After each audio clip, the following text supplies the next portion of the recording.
This interview is brought to you by Transformational Mortgage Solutions. You can check out the full episode at lickenonlending.com. Folks, I am excited to have the champion of social media, I think in the industry, but he's doing such an amazing job for Movement Mortgage. We've got Jake Fehling on the phone. Jake, good to have you here, friend.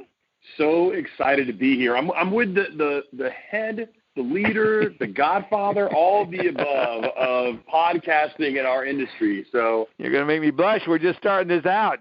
But I tell you, I love your story. I love the fact that you and Casey, he talks about you. Of course, Casey is, for those that don't know, can't imagine you don't know who Casey Crawford is, but Casey is the founder of Movement Mortgage. And I was really blessed and honored that you put a rebroadcast, the podcast interview I did recently with Casey, about the foundation and the struggles and all that he's gone through. That was really good. And we'll put a link in this podcast, folks, where you go back and listen to the one we did. Actually, I want to go do what Jake did. Jake went in there and repurposed that, and it was such a good interview. It was all about Casey. But anyway, Casey founded Movement Mortgage 10 years ago, Googled how to start the company. He found me on the internet, and the rest is history. We've been walking together this whole journey. It's just been such a pleasure.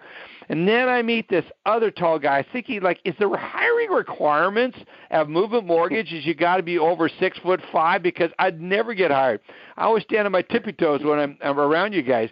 And then I was even standing. So, Jake, now to that, folks, take a look at the picture that we have on the website. Do you see that hair on top? As if a guy. How tall are you, Jake? I'm actually only about 5'8". It's the hair that takes me to about 6'5". 6'5", it's hilarious. So you're 6'5" with the hair on top, and I stood on top of a step when we were at the social surveys conference here last year. Yeah, and I stood on a step, and you still out-towered me. Anyway, it's so good to have you here, and I thought it'd be good for our listeners to get to know you. They're getting to know you through social media, but I want them to get to know you in a personal way. How did you get in this industry called mortgage lending?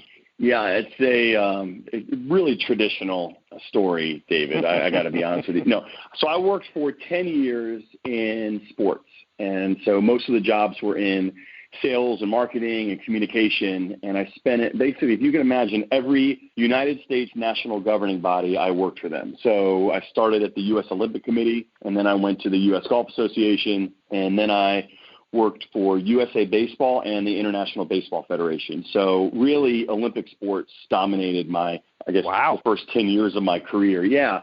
But sports are tough. And when you start having kids, we got 3 kids under 11 years old. And, so we started having kids about, 11, 12 years ago. And sports were amazing. I love it. I still miss it. But, I was traveling internationally. It wasn't like working for the Yankees and you maybe go to Baltimore for 3 days or you're going to Boston for 3 or 4 days. This was, I would go to Panama and Taiwan and the Netherlands for 5 weeks. And so for amazing. 5 weeks. Wow. Right, because these tournaments would run for several weeks. So amazing experience, but it just was, it was becoming challenging as we were growing our family. And so I made, a pretty natural switch after sports to executive search in the life sciences. So I worked in medical device and pharma You're and biotech and health IT for 4 years. It was a family company. My aunt runs a very successful boutique search firm down in Florida, and small team, and we placed C-level candidates, board of directors seats, ran those searches for public, private companies of all sizes. And then 2.5 years ago, joined Movement, which I think you didn't mention this before, but some people do know, but it's also a family company in a sense, but I married Casey's sister. And so he and I have, when people tell me, or ask me how long I've been with Movement, I say 2.5 years, but really I was there when he was Googling you. Yeah, that's amazing. I was there early on, and we've got a very close relationship, but just the timing works out in certain ways, in special ways, and I would have never seen this coming 10 years ago, but it's been an amazing experience, and it just gets better every day. We should also mention your wife in broadcast. She's one of the anchors for one of the news local news affiliates. Yep, she's morning anchor for the Fox affiliate here. The morning show is called Good Day Charlotte, and she is far more successful than I am. I'll just say that the Crawford gene pool. I'm diluting the Crawford gene pool. Let's just say that, right? CEO, morning anchor. Yeah. It's hilarious. That's hilarious. Yep. Yeah, and I don't think anyone's going to buy that. That's a nice story, but we're not buying that. You're not deleting. You're adding to it. That's really good. But let's talk about, you've seen sports. You've seen so many aspects of the industry. Yeah. What is it about the mortgage industry that has drawn you there? Other than family, it's a family business, but you've really taken to this, Jake.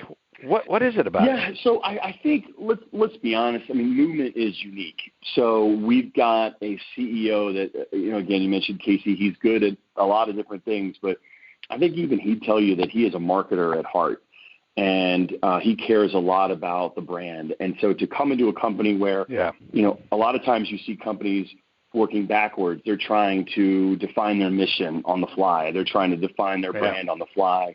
I mean, that was foundational to Casey even before he probably Googled you. And so we're very fortunate to have that in place, to have someone with that kind of vision and have that kind of framework. But I think for me, just to kind of get down to the nuts and bolts of it, again, going back to baseball early on, USA Baseball was seen as an extension of Major League Baseball. And so while we didn't, of course, our teams didn't compete in Major League Baseball, we had access to the commissioner's office and to all of those resources, including Major League Baseball Advanced Media. And for those people, whether you're in sports or not, Major League Baseball Advanced Media isn't just baseball. They power March Madness, the streaming of March Madness. They power a lot of golf streaming. And so to see a company that knows how to put together a CMS, content management system, website, e-commerce, digital streaming, that was happening the last 3 or 4 years of my career at USA Baseball. So to work in that environment and just to see the machine that powers Major League Baseball was just amazing experience for me, and has really helped me here as we've grown our digital team. So there's that sort of like nuts and bolts of my job. But then, I love personal branding. I mean, it's a passion of mine. I love social media, the power behind social media. And so, again, to come into a company which supports its 1,400 loan officers through this concierge marketing approach that we have, and through personal brand coaching and just giving people the freedom to spread their wings as it becomes more and more critical. I think hopefully I brought something to the table with movement, but I also think I brought it at the right time. Yeah, I think you did, and that's really a great segue into really where I want to get to. You guys are doing so much content generation, and you're doing it in such a, I would say, unique way, professional, top drawer, but it has got some really magnetism. It draws you into it. You cannot just look at one of those. And if you're on it, it starts with one of those funny faces you make, Jay. So expressive. And I love that. And I'll see you up there with, one of my favorite ones is you standing outside of Casey's office holding the boom box. And I go that is so creative. So talk about that. How do you come up with the messaging? I want to get into the messaging. What is the purpose? And one of the things I love about your culture, and Casey would be the first to say this, is you're so about sharing with the industry what's working. And I love that. So share with it what has worked, what hasn't, what's the journey, what have you brought, where was it? Our audience wants to know, should I be doing this? If so, why and how? I think. Yeah, that's a great thing. So, I mean, I appreciate you saying you think we make a lot of content. I mean, if you talk to some, I think everybody knows at this point now that I'm a Gary Vee guy. He'll tell you we're not making nearly enough. So that's just a constant struggle. We're trying to put as much out there as possible.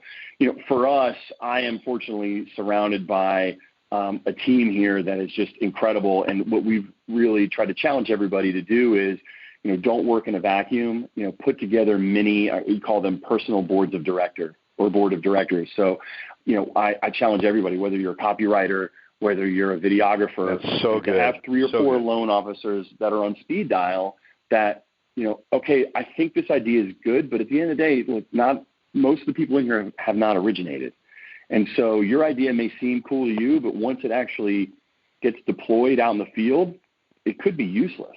when you say not a lot of people have originated, you're talking about inside of this, your content creating, your marketing department, not a lot of people. So you're going out and checking in with the person, the audience that you're going after is what you were talking about. Is correct? Yeah, exactly. I'm sorry. Yes. Within the marketing department, we've got a lot of creatives.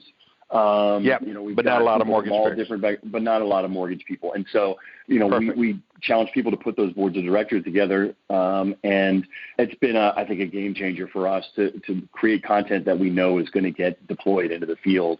And then, from there, look, I think that anybody will tell you it's hard to find creative people and personalities that pop on camera. I am cognizant of the fact that I'm probably in too many videos already. But fortunately, I have, put together a team where we've got 3 or 4 people that are just so dynamic on camera. Yeah. And it's finding that sort of that utility knife person who can not just post and make the videos, but also star in them as well. And it just helps me scale myself. It helps the brand scale. It just doesn't have to be me. It just doesn't have to be Jen Bates. It doesn't have to be just one other person. And so you've also got these people knowing that they've got freedom to be creative. And so, yes, we've got to work under some, compliance guidelines and things like that. But we really work with the mentality of there is no dumb idea. So if you see something you'd like to try, let's do it. And yes, that extends to that video that you're talking about with Casey, the Say Anything remake. Yeah. That was only released to our President's Club winners. Oh, and that really? That was to hype our 80s party. We did an 80s theme at President's Club. And so that was to sort of promote that. You've got people that are looking forward to it and all that kind of stuff. But then, the loan officer, everybody said, you've got to share that. You've got to put that out. And so, again, I walk in, Casey's like, what is this for again? What are we doing again? And I'm just like, look, man, you just got to trust me. This is a piece of content that's not market related, that's not moving a product, but it just transcends all of that to being just engaging. And the hope is that, and it sounds like this piece did resonate, is that when it hits, it showcases the brand, who we are, shows a different side of Casey a little bit, and it makes us approachable, it makes us attractive to recruits, and it gives us a little buzz in the industry as well. You get some great buzz. I don't know how many views that had, but it was hilarious. I watched it probably 4 or 5 times myself just to go back. Looking at nuances as a content creator myself, I'm always looking for great ideas. That was so innovative. Let's talk a little bit about the purpose of your messaging. What is the purpose and the target? Most of the content you're creating, is it for recruiting or is it for consumers to try to draw them into applying for a loan? So I would say we have had an increased focus in recruiting, of course, much like everybody out there. But for us, when you say consumers, yes, the consumer for sure, but through our realtor and builder partners.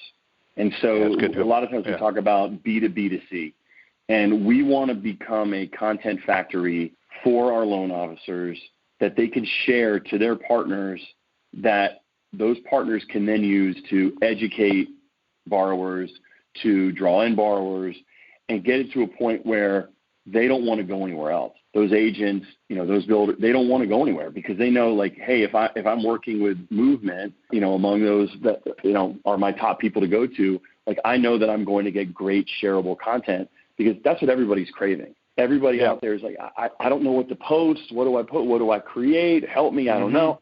And so we, I think, in many ways solve that problem for them. So that's the approach we take. Now, there's also we at Movement have, I think, a unique story to tell.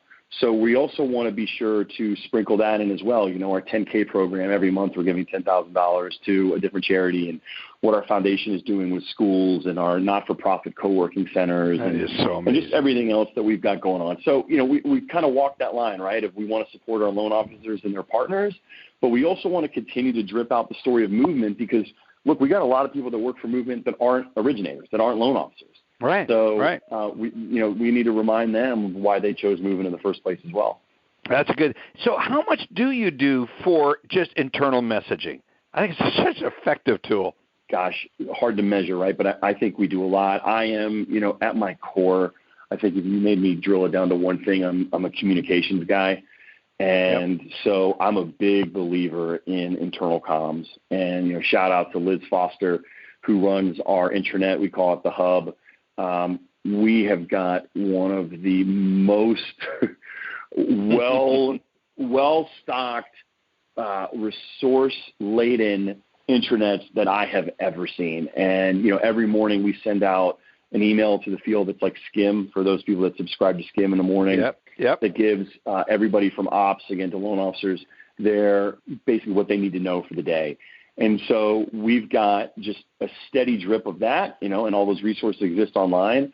But then, we also got to remind people, we've got people that are new all the time that are coming in. They're like, all right, cool building and cool signs on the walls, and okay, great. And, they do pep rallies every now and then, but okay, I'm just going to do my job. Well, there's far more to movement than that. And I think what we've seen over and over again are people that, once they open up a little bit and they, discover what LoveWorks is, and they discover what our foundation does, that not only do they participate in those, but they end up learning a little bit more about themselves as well. And I think, there's been a lot of redemptive stories, a lot of, powerful personal growth and all kinds of things like that for people. Again, that's not just sales related. So we want to be sure we focus on those as well. Talk about transparency. The one video that went viral was when you guys made a layoff, and Casey's out talking to the team, and Housing Wire picked it up and pushed it out, and I couldn't believe it. That was I could believe it because I know you guys, but it was also one of those, I wonder, this challenges openness and transparency. It puts it at another level. Talk about, what do you guys use as a compass when navigating the sometimes dicey waters of transparency? You know us, Dave, but I think I can tell everybody, you've seen the Inc. 500, you've seen the Inc. 5000. We've been on a pretty dramatic growth curve for the last 10 years. Well, last year was, much like other companies in the industry, experienced a tough year. And so that was new for everyone. Now, for most people that, for the people that had been at companies other than Movement, they know that there's some rise and fall. Like, you can't be hockey stick up every single year. That's and right. So Casey, so we went through, some tough times, and Casey wanted to address that, because I think there was just truly some people there that, like, what is going on? The sky's falling, with no other perspective. And so he wanted to add some perspective. He wanted to acknowledge that, this really is tough. And as we get bigger and as the industry changes, these types of things may happen. But, it's also an opportunity, much like when he founded the company in the middle of the economic downturn, to rise up. And gosh, 3 months later, we acquired Eagle. And this year we're now, I know a lot of people are doing well, but, we just had our third straight record month, not of the year, as in of the company's history. And so I think that's just in our DNA. And just to give people a little peek behind the curtain, Casey did not know that we were filming that. And oh, really? We just wanted it truly for internal purposes. And, as I work with Casey on the social media, there was no plan to make that, a thing. I'm telling you with 100% honesty. And I don't know if we really talked about this on a podcast or anything, but I afterwards watched it and just had goosebumps. And I'm like, man, this is a terrible day. Like, this is an awful, awful day. But man, that message was so powerful and so genuine from the heart. I said, Case, I just want to share this. Even the cuss word at the end, which, is off brand for him. I was like, we got to add that at the end.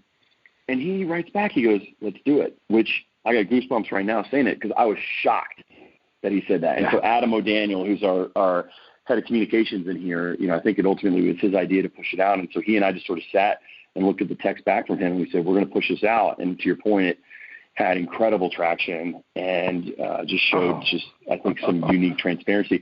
And what's funny, Dave, the timing of this, so we just had another meeting this morning. This is a Friday when we're recording this, and Casey co-hosted with me. And what we're faced with now, Dave, is we're so busy, and we are break every. It's great, but it's great. It's over the top, but everyone's dying. Like, everyone is dying. The hours are crazy. Everybody's feeling overworked. And so Casey had to address that.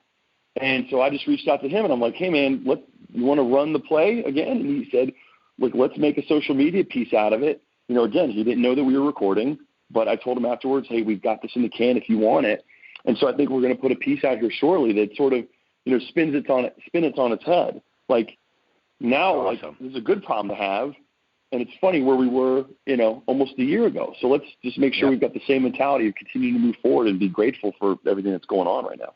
I think that's so important. I think I love transparency. I think in a world where there are so many people photoshopping and talking about just putting their best side forward, to go through those difficult things, it builds credibility and it builds trust. And I think the Movement brand, because of that, is gaining trust even amongst its peers and competitors. And you go like, it's such a great shop. So I applaud that. I encourage that. And this week I got to be with Ryan Hill in Seattle. He came in for the Lenders One, and we sat and visited. And another guy that's turning out crazy good content. And I didn't realize he'd been doing it for 10 years, as long as I've been doing this podcast. So, Hill and I and Savage are getting on a Savage podcast. We're going to be recording something together next Friday, and then we're getting it released. I mean, I just love when you start building content internally, it fosters that throughout the whole organization. And Ryan, I think, is his branch. If I talked to Casey yesterday, he said that he was one of the most profitable, one of the most successful acquisitions, and there's so many good stories around that. But how do you control that when others are out? Ryan turns out top drawer, top class stuff. How do you control that within your organization from a compliance standpoint? Because that's real, and you mentioned it earlier in a comment. No, it absolutely is real. So I guess there's two ways to look at this. I'd rather, one, I think the Ryan example is perfect. So Ryan Hills, he has his own show on YouTube. How do I support someone like that? Like, he is a dream for a department like ours because he raises the bar for us. He himself has become a thought leader, not just in his local market, which is the conversation that we have most often with loan officers. He's now a national face, national voice, and has built an incredible brand, which I think is reaping benefits clearly in his region for him. Yeah. So for us, it's, I think if you drill down with him, he'd say, wow, I've got all these views. I'm doing all this. But like, Jake, where you can help me is what do I do with my YouTube page now? How do I retarget? Yeah. How do I do pre-roll? How do I, rip the audio to do a podcast? Do I have enough content? Is this appropriate for a podcast? Like, those are the questions that we get to have with him, which I got to tell you, look, we love every conversation with every size, shape of loan officer, but those types of conversations are so much fun. And those are the ones that really get us going in here where it's like, okay, great. You've done the first step of the content piece. Now how do we help you unlock that for, hopefully some more business? From a compliance perspective, it's tough. So we've got measures in place that crawl pages that look at, posts and audio and the written word, when people are putting in things like that. So there's that'll catch things. But then we also provide a ton of coaching and training. We use tools like BombBomb, which allow us to get visibility into large percentages of the videos that we can review from a compliance perspective. Right. And so, and Ryan goes through that car wash, so to speak. And so we're keeping an eye on it, but at the same time, we want to walk that line with him so that he is able to flourish, and man, he is. I love that. He goes through the car wash. That's how much you have to put social media through the car wash. Make sure you come out the other side, clean, compliantly, clean and sparkly. It's so true. He's really just really honored you in the way you guys support him. And he says it's just an amazing partnership. He says he just cannot begin to tell everybody what a blessing it has been to have been found by Movement and now be working Movement and the whole Movement thing. I mean, he's just amazing. I could sit and talk with you, Jake, forever, and we got to get you back because there's so much. I have a couple questions, and then we're going to go to some points of some takeaways from this interview. First of all, a lot of people do social media, and they think it's cool, it's sizzly, but you got to ask this question: is it getting the intended result? And the intended result, I'm not talking about just views. I'm talking about, is it really building the business? Talk about that. That's a great question. So we have, I think, done I'm proud of what we've built over the last 12 to 18 months here at Movement to help answer that question. I mean, that is the number one question. So I think, again, it's easy to be a megaphone and make silly videos, but we don't have the time or resources to do that just to be funny, just to be silly, just to be different anymore. Right. And so we've taken a far more intentional and thoughtful approach to that. We've hired some incredible people to work under Mel Marsh, who hopefully everybody that's listening at some point gets a chance to interact with. April Reynolds on her team, Jordan Scheck-Snyder, just doing an incredible job of measuring those types of things for us. You know, at the end of the day, though, I also have to go to the anecdotal. And, you know, I got this from Casey, and he learned this from the head of Ogilvy, the advertising agency, early on. And now, granted, this advice probably predated a lot of the data that's out there now, but I think in many cases it still holds true today on more of a hyper-local scale. But it's called the nod. And the nod is when you're sitting around a table, or if you and I are at a conference and like 2 or 3 people walk up to us and you say, "Oh, I loved your Say Anything video," that the 3 people that joined us that randomly walked up start nodding like, "Oh, yeah, I remember the boombox. I remember Casey banging on the glass. You're that guy. Oh, my gosh." And so that doesn't get measured by, you know, all the data and analytics tools that are out right now, but that is real. And so, you know, what I go to is, you know, the story that I always tell is when I try to coach people on, you need to become the fill-in-the-blank person in your market. And maybe that's tied to the nod, or maybe that's tied through basic analytics that you can get from Facebook and so on. But we have a President's Club loan officer up in Washington. I think she actually might be in Ryan's region.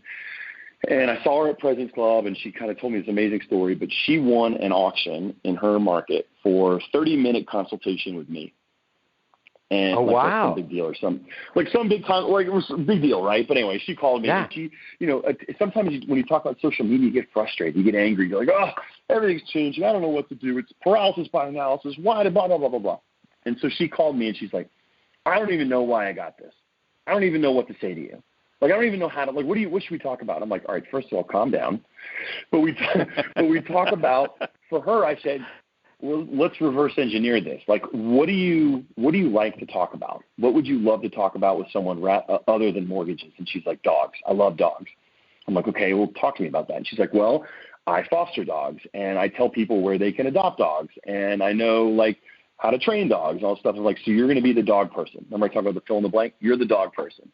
Fast forward 3 or 4 months, and I don't know if I would advise this to everybody, but her profile picture is of a dog, and every post on her page is her and a borrower, or her and an agent partner, or her and somebody else, and holding a dog, or at a dog event, or at some kind of adoption event or something. And that's what she's become. And again, that's a little anecdotal, but she's now the dog person. She hated social media 6 months ago, but it's those little types of wins where she's like, "Hey, absolutely, I'm seeing business from this. Absolutely, I'm seeing a change." And so I think you need to be thoughtful. You need to look at the data. You don't want to keep pumping money into something that's not working. But the most important thing is find your voice, find what you're passionate about, and ultimately that will help you do more business, because people would rather do business with a person and getting to know them through their hobbies and likes and general interests than just talking mortgages. And it's a relationship-driven business, and the more you can communicate what you're passionate about, it's going to surprise you out there, listeners, how that resonates with somebody. And that's your audience. That becomes your customer. That becomes your referral source. Jake, that's awesome. I love it. Any other tips that you would like to share with our audience? If you're getting out and getting started at this, that's a great one right there, is what you just gave. Anything else that comes to mind? Yeah, if we're talking social and content, I think the biggest, again, the timing of our conversation. Yesterday, Google announced, and I just posted this on LinkedIn, and you'll see a lot of folks that are doing this right now, and this is good for you, Dave, is Google announced that they are going to be prominently featuring podcasts in search.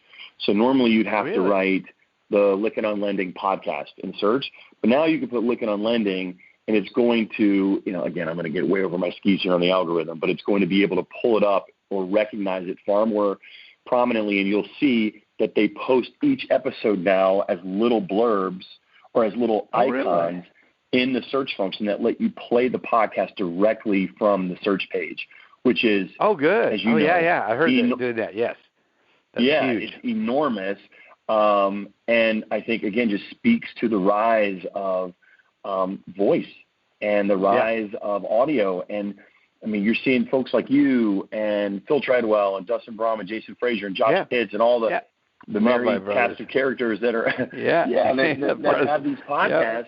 And I think those are the people that maybe you see and hear at scale. But I'm having conversations every day with loan officers that say, like, just start one in your town, like start one in your market.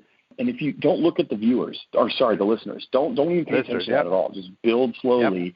When you see things like that where Google announces that, it just adds credibility, and it's been fun to help these loan officers grow. So there's that. I think you said in the past, you've had some folks mention LinkedIn. The buzz around LinkedIn right now is just insanely real. And the reach is sort of like old school Facebook before you didn't have to pay for everything.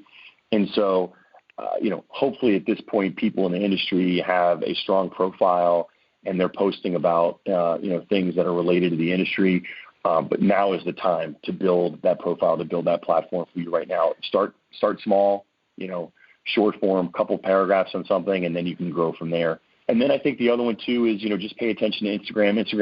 The exponential growth of Instagram. It's not just the beautiful picture anymore, but what it's doing is driving trends like vertical video. It's driving trends. I mean, you probably noticed the re-rise of IGTV, which I sort of compare to podcasts, how podcasts exploded like 10 years ago, went dark for about 10 years, and then exploded again. And so IGTV, if you remember, it came out and then immediately fizzled. And now that they're pushing video to the feed, it's been a complete game changer. And now it's, if you're not on IGTV, if you're not leveraging that, then it's a huge mistake and it's a miss. So pay attention to what Instagram is doing, because they're driving not just their platform, but trends in the industry as well. So hopefully those are three things that, as it relates to social media, content, and personal branding, like we're talking about, that folks can put into play today. Yeah. So last question I would just say is Facebook just for grandparents, as my kids say, or is that still relevant? Oh, it's absolutely still relevant. I think what you've seen in the last couple of years with everything that's gone on with around security and politics and everything, is where they are prioritizing and weighing, the content and the exchanges and the engagement between people that you genuinely care about, people that you genuinely want to hear from. There will always be ads. I mean, it's still underpriced what you can do. Obviously, in our industry, they're really clamping down. I mean, you got to be really careful, and they're bouncing back far more ads than they used to with us, which is just good learning. But it's absolutely still a place that you need to play. A business page for sure, because you can put money behind a business page, but you got to look at groups. You got to look at building communities, things like that. If there's not a group in your market, say you're in Boise, Idaho, and there's not Dog Lovers of Boise group, start it. Yep. Start the group. Yep, that's a great, so true. Yeah, I started one, and because I was doing a speech on LO Comp and I didn't have any content. I had some content, but I wanted to go out and reach out what others were doing. And I published it on Christmas Eve before going to church. I came back from the service, and I said, I wonder if anything ever happened with that. And it blew up. I mean, it has, I don't know, it's like 10,000 members, that thing. It happened all overnight. It just took off. It's great. It's crazy. So there's so much importance in that, what you can do. Jake, we have taken so much of your time, and I'm so grateful for you to take the time you have and shared with our audience all that you're doing there. Kudos to you. Continue to innovate and share and be the leaders that you are, because I love what you're doing. Appreciate you, and be sure to say hi to your team. I will, David. Thank you so much. I just want to honor you. I mean, truly, I look up to you. I know a lot of people in the industry do. I know you've got a personal relationship with a lot of folks here. And just thank you for what you're doing with the industry, and I'm honored to be a guest in this podcast. Well, it's an honor to have you, Jake. I mean it from the bottom of your heart. Get to know Jake. And check out Movement Mortgage, all that's coming out of Jake's department. Appreciate it, Jake. Have a blessed one, and looking forward to having you back. You've just heard an audio clip from Lickin' on Lending, and here are the sponsors that make this show possible. I want to say a special thank you to our sponsors, Black Knight, Open Mortgage, Finastra, Rezax, Warehouse Lending Division, as well as the MBA, Lenders One, Mortgage Collaborative, CMLA, Velma, Knowledge Coop, Vidyard, and AI Assist.